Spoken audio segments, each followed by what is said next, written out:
Good guy. Alright. Or we just sit to drink. Yeah, that's it. Firstly, cheers to then, guys. Yeah, Thanks for joining us. cheers. Oh, a 2 minute shot. Hello. So, Yeah, this is cozy, so 2 minutes. He can come in if he wants. No, he stays outside. He's Alright. taking care of us. He's taking 2 minutes always. No, he's taking care of you guys. Alright, we're here now speaking with Electric Callboy all the way from Germany. Exactly. Not recently, not far, come on stage, so now it's the set, guys. Absolutely. I mean, we had like 5 shows in Yeah. Australia, 2 single shows that were sold out, which is like completely amazing. And this festival, I mean, we need to come back. Really, this was that was fucking amazing. You create your music in a little studio in Casablanca, Yeah. and then you travel around the world, around the globe, and then you find this.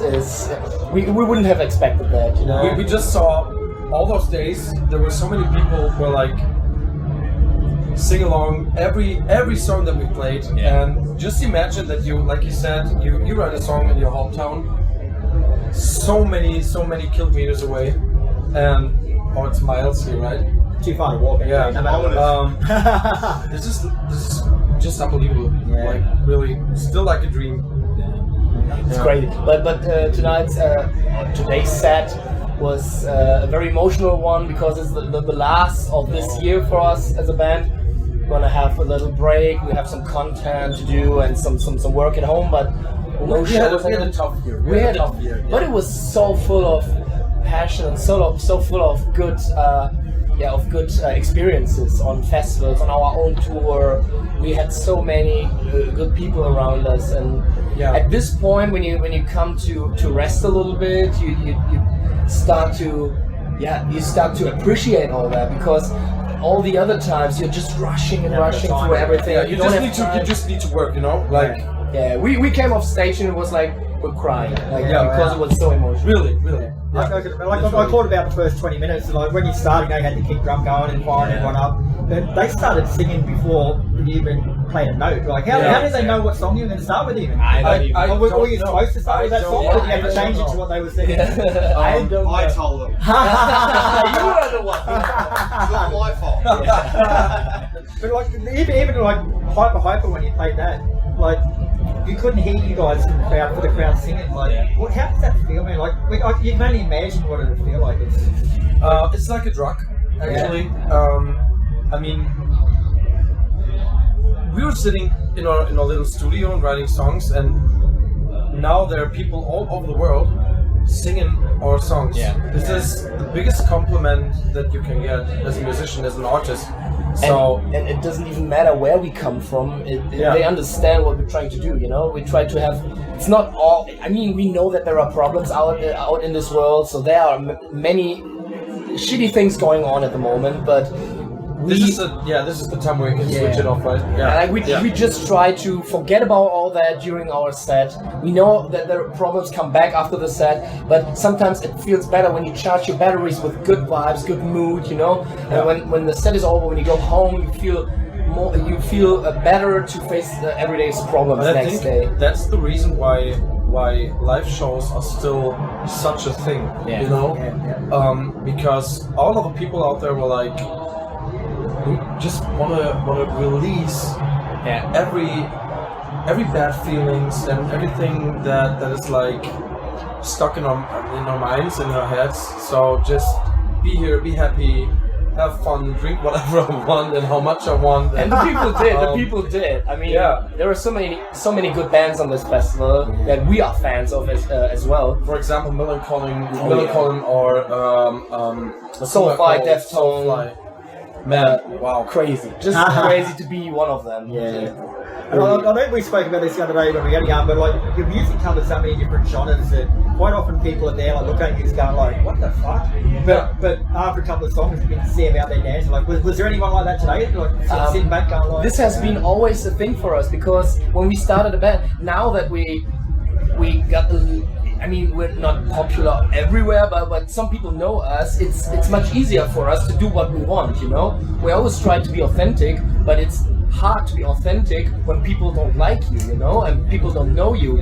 But you have to infect them, you know? Like, Exactly, and we always went on stage and did our thing, and there were always people. There have always been people that say, "Oh, what kind of shit is that? You go home." Yeah, you ruin our metal music, the metal music and stuff. But we're just doing our thing, you know. No. Metal or music in general has always evolved in different directions, and you take what you like from some sort of genre, and then you put yourself and you put your own thing on it, and so music changes over time. And I think what we're doing is just taking everything that we love and putting it together in the best way we can, and see what's coming out of that. And I can tell you, it feels like freedom to have like every door open. You know, you can write whatever you want in every genre. We don't need to think of, and can we do this? This was hard work. That's not a question for us. We just like, okay, this we want to was do this, so hard work, let's go. I mean, Whatever it sounds like. Just imagine we brought out a Schlager song. Schlager is very German. Do you know that word? No, Schlager. It's German. It's German folk songs. You know, it's very popular in German, and it's traditional music. Traditional music. So, but we would never ever thought it would that we could bring out a song like this, but we did, and nobody cared, and they even like it. You know, they asked for it. Even here in Australia, yeah, there were people like in Australia and our single shows. There were people like chanting, "Very good, very good." And just think about for example, Metallica as a band. So they have their music, they have their sound, but they are very in their own genre. You know, I'm sure their fans won't accept any. Yeah, that's such a good example. Just imagine Metallica would write a song like "We Got the Moves" or "Pump It" or "Hyper Hyper." People wouldn't accept it, you know. People are making fun of that would be like, "Fuck you, what the fuck is wrong with you guys?" Yeah. But at the moment, people are accepting your music, what you're doing, and because we're doing everything. And I think this is an important fact also for the people out there. I mean, of course. Musicians make music for the people, for their fans, but I think it's more important that artists make music first for themselves, because only when you love what you're doing and you're just a human being, you can be in different situations in your life and you feel different, and only if you like what you're doing you can transport the feelings to the people out there. Yeah, we just want to be authentic all the time, you know, like this is who we are. Yeah, cool. So along those lines, like you mix so many genres, like we say, like how do you know when the balance is right when you're writing a new song? Like how do you know not too much of this and not nothing? You never know. No. But it's nothing that you. That's just all about feelings, I guess. Like but listen, when we start writing a new album, you just go. You just start to write. You do whatever you want. But there is always a point in songwriting for a whole album where you think, okay, we had so many party songs, so many up-tempo songs, for example. Now we need a softer song or a more serious one. And this is where it sometimes becomes work, you know, because you don't just do what you feel like at this moment, you write on purpose. And then it gets a little bit hard sometimes, but in the end, that's the reason why we wrote like songs like Fuckboy or Mind Reader, Parasite. They're not that funny. They're more like we tried something pretty deep. How can a song called Fuckboy not be funny? Yeah, but it deals with a different situation. But it's a serious story actually. Yeah. I mean, it's about a couple that is. I don't know, about young people that are finding themselves. So I guess I'm picking up what you're putting down. Yeah. I mean, it is funny in some ways, but it's not funny as Pump It or We Got the Moves or Yeah, cool. Excuse me, my drink break. So this is your very first time in Australia. Yeah. So you sort of had some sort of mental image of what to expect, but has it exceeded what you thought? Absolutely. Oh man, yeah. I can tell you, when we booked that tour, our bookers came to us and said, "Oh, let's try Australia. There are some offers," and we were like, "Are there really people? Are there?" Because we have a full timetable, and it's like coming here. It's like, are there people that want to listen to us? And they're like, yeah, actually yes. And then we saw the capacities of the venues, and we were like, we're never gonna sell it out. Never ever. And then after 4 or 5 days, Oh no, the first one was sold out after 48 hours, and absolutely the crazy. second one after 9 or 10 days, something like that.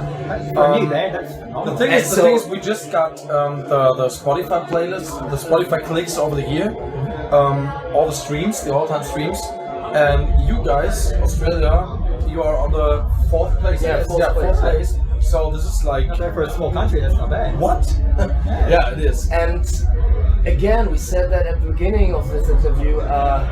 Who travels, and I think distance is giving you an impression of how far away from home you are, and there are still people, you know. I mean, internet it brings everybody together, but in the end, it's like 16,500 kilometers away from home. Just and you find yourself in a situation like that we're talking to people love you. you. Yeah, that there are people But chanting your band's we can name. tell you after those 5 days, we definitely want to come back, and Oh, yeah. we will come I was back. going to say, like, how soon do you reckon it'll be till you come back? Because Aussies can't get enough. Already And working. one thing, you guys are so friendly, so Yeah. polite, so kind. This is, I don't know.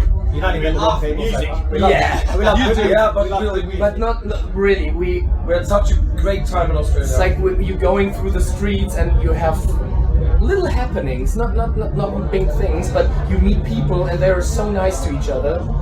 They're so nice to each other.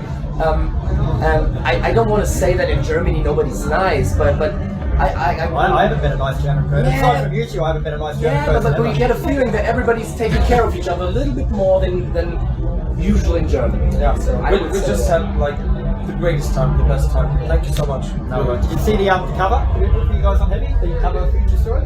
I'll show you before you go. No. You're on our cover. You have to last show week, I'll me. show you that. So we've got to wind this up now, but thanks very much, guys, for coming in. Absolutely. Thank you very much for having me. Having us, sorry.